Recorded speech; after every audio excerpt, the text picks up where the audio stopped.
A new ChatGPT plugin is now available, which can help you organize all related tweets into a Google Sheet. The name of this plugin is Bardeen.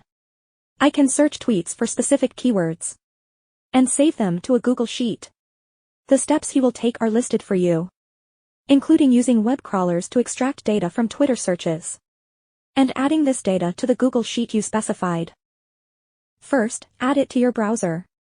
Register with Google, and it will be available after registration. You need to connect Twitter to authorize the application. You still need to authorize Google Sheets to continue. You still need to add a new page in Google Sheets and change the name to Hottest AI Tools so that it can be searched in Bardeen. Click on it and set the keyword as AI Tools. Then find the table I created before in the sheet by hitting Enter. One playbook, and it starts searching Twitter. It's done now. Let's see what results it gives me. There are many. It's amazing. With just a few clicks, it has already organized all the information for you.